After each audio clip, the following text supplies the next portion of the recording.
I'm just reading here the story in the Times, and it says, of course, it reminds me, and God, I didn't even get to this bit. The Prime Minister made cutting waiting times one of his 5 priorities. So this is a national priority, and 250 people are dying each week.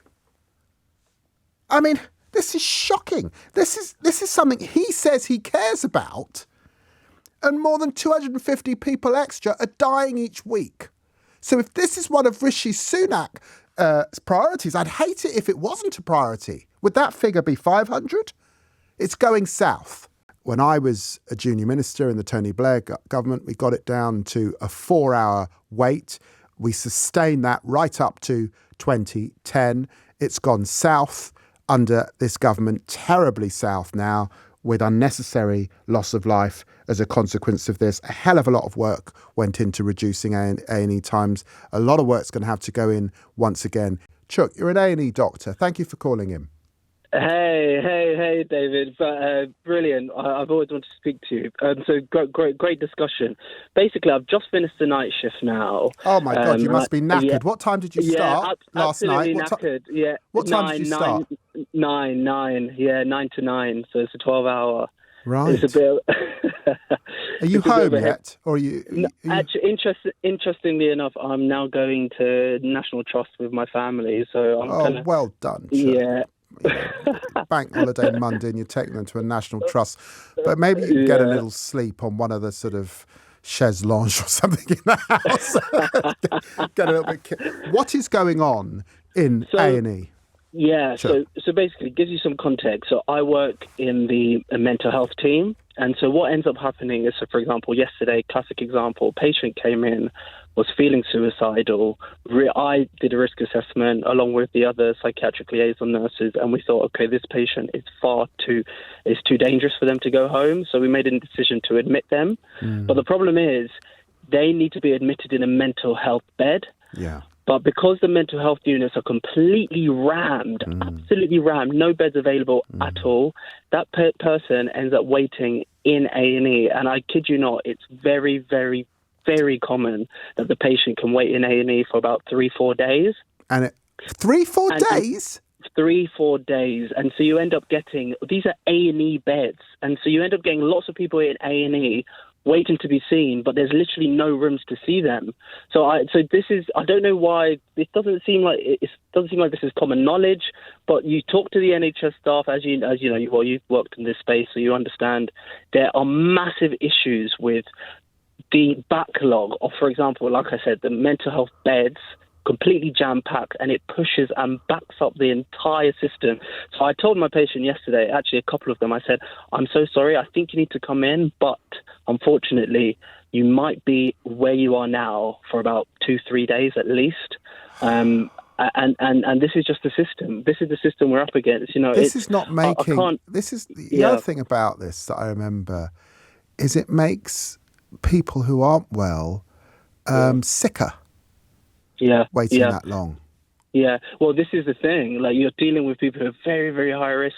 In many cases, what we found is patients who, for example, if they have addiction problems or if there's other things going on, they end up leaving. And then they end up coming back and it's like, oh no, this person's too risky. And then you're balancing different amounts of risk. Or if it's, for example, you have incredibly sick patients, again, waiting in A&E. And you know, A&E staff, they'll triage as best as they can. But ultimately, if you literally don't have anywhere to see these patients, then you end up getting people, absolutely, on trolleys who are quite literally in front of your eyes deteriorating. And you only have so much. For example, again, yesterday, there was, unfortunately, some patients came in and they had a massive road traffic accident. And, you know, A&E, you obviously prioritise. So, boom, they went straight to resus, the top of the list. And then you get people who are actually really sick as well, but they're obviously not as sick as someone who's had a traumatic RTA or a traffic accident. And so that's literally, you're balancing risk constantly. And people I am not remotely surprised at the figures that have come out, because this is quite literally what we're facing every single day. Jenny has texted in. She says, "Hi, David. I'm a nurse in a small hospital. I worked previously in an acute hospital and it's just horrendous. The other month I couldn't send a patient in who was 102 years old. As the paramedics said, the waiting list was more than 15 hours. I've been in the NHS for 27 years. It's an absolute mess. Thank you, Jenny, for texting in. And there's another one here from Duncan in Worcester. He says, David, it's even wider than you rightly say. Health inequalities are a key concern. People in deprived areas die younger, but also spend more years in poor health. They're also more likely to be admitted to hospital for non-elective care. It all starts with social injustice. Beautifully put, absolutely right to mention health inequalities and how this affects the poorest in our society. And another one here from Zara in West Ham. My grandmother had a stroke in 2022. My auntie reached her house in Wembley from Surrey before the ambulance did. Oh my God.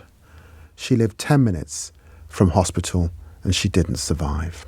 I just wanted to call because to share my experience, or my daughter's experience in A&E. Last October, we attended A&E. She'd had sharp head pains and some nausea and vomiting. She had a history of having an astrocytoma removed from her cerebellum in her brain. Could you explain what that is for those who don't understand? So she was diagnosed in 2022 with a tumour in the cerebellum, which is the lower part of your brain at the back in a cavity, and part of the tumour had grown into her brainstem. Yeah. It was found through an MRI scan, and she received really good treatment. She was sent to hospital immediately after the MRI scan at a clinic, and then transferred to a specialist hospital, had surgery within 4 days, recovered really well. Within a week was home, and then 14 months later, last October, she developed some short, sharp headaches and some nausea and vomiting. And I believed it to be hydrocephalus, which can be caused by the brain tumour, and she'd had it mildly when she'd initially been diagnosed. So we took her to our local A&E. Well, I took her, and we gave the symptoms, and I said what I believed it to be. How old is your daughter, by the way? She was 19 then, at that time in October. So she was a student studying criminology at Greenwich University in her second year. Wonderful. And so we went, and she had these short, sharp headaches. We went into A&E, explained the situation. We waited 3.5 hours to get a CT scan or to be seen by a doctor. She had the CT scan. The doctor reviewed it immediately and said there was no hydrocephalus showing. We were sent back to the waiting room for another 2 hours, and then the doctor ran out panicking, saying it's severe hydrocephalus. We have to get her to resus. She was taken to resus, and there was some to-ing and fro-ing between the specialist hospital about transferring her. And when they eventually transferred her after me demanding that they did so, because that's where she needed to be. She needed a shunt to relieve the swelling on her brain. The ambulance came, we got in the ambulance, but unfortunately before we could leave our local hospital, she went into cardiac arrest. They got her back after 8 minutes, but unfortunately due to the damage in her brain, even though she was transferred to the specialist neurological hospital in our area, she was pronounced brainstem dead the next day. I believe that if she'd been prioritised correctly, maybe if the doctors had a bit more understanding of what her symptoms were, and put that together with her history, which I was telling, that they might be able to transfer her sooner and she might have survived. Catherine, I'm so sorry. I'm so, so sorry. You're a 19-year-old beautiful girl. Yeah. And she was just wiped out. It brings tears to your eyes. It brings tears to my eyes. And I'm so, so, so, so sorry.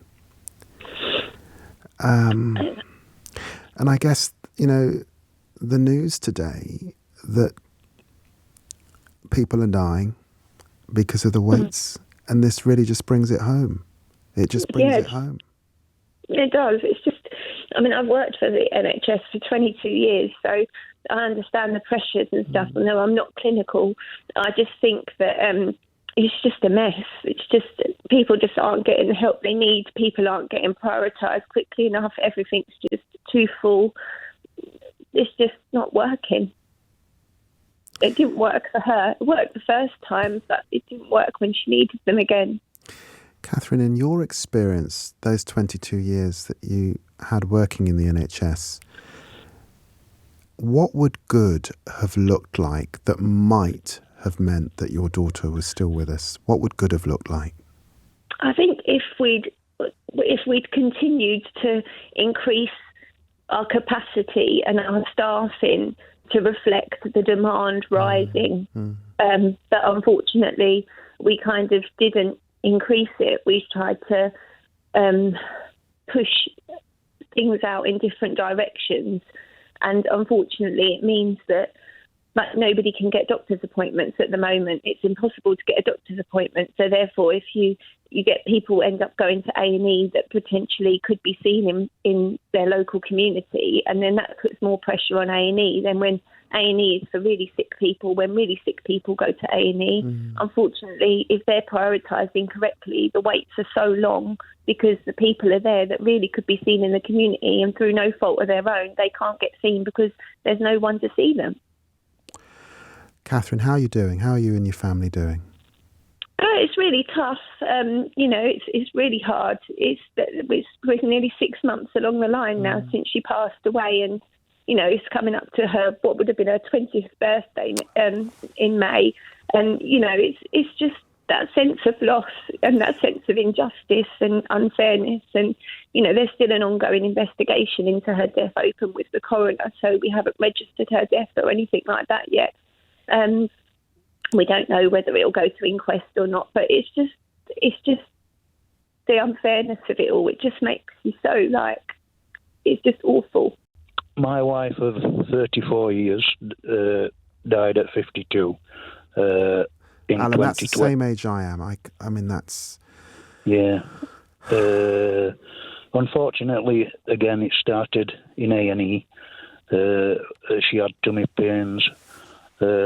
She was working 2 jobs, and they told us we were going to be roughly waiting 8 hours to come back tomorrow. So we went the next day, and it was 6 hours before we finally got to see someone. We got to see someone, and they did a CAT scan and said it was a bowels were caught inside on a previous pregnancy, a section that she'd had.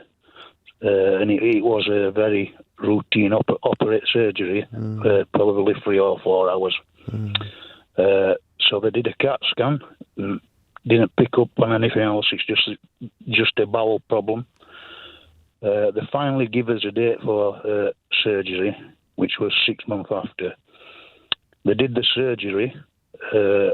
Vicky went home, my wife.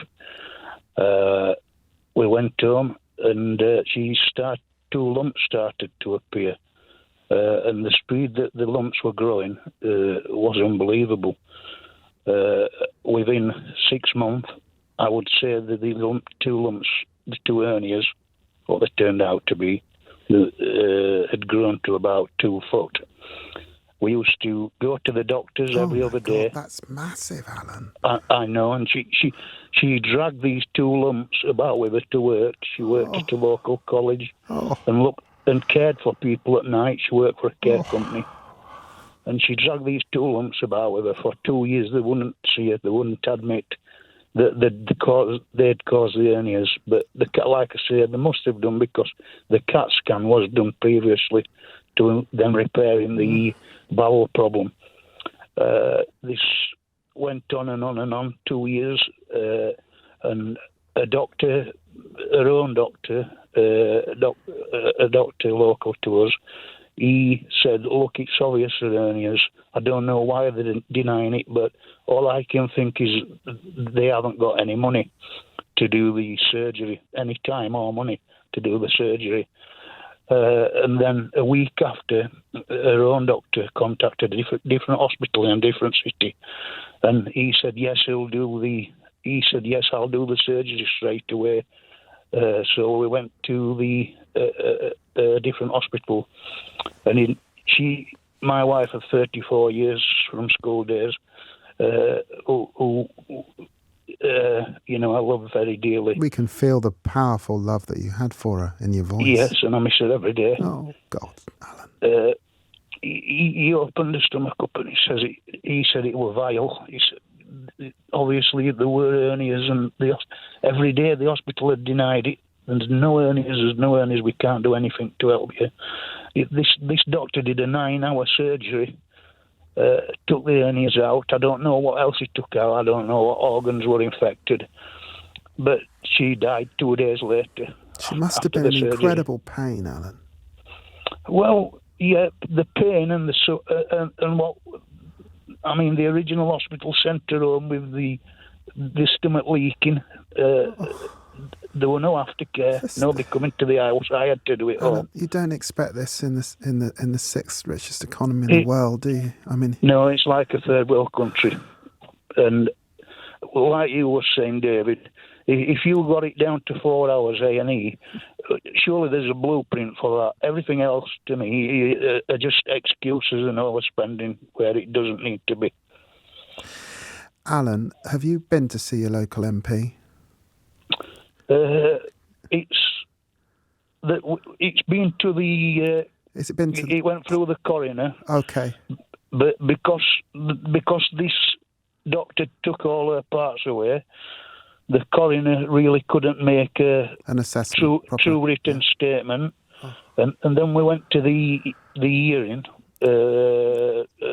What you talk about? What, the inquest or the? We had a 2-day inquest, but again, how can the inquest make a statement or a decision when they previously took everything out of her? Oh, dear. All the organs that were infected and the mesh, and they just can't. And these hearings, I think they've had the time because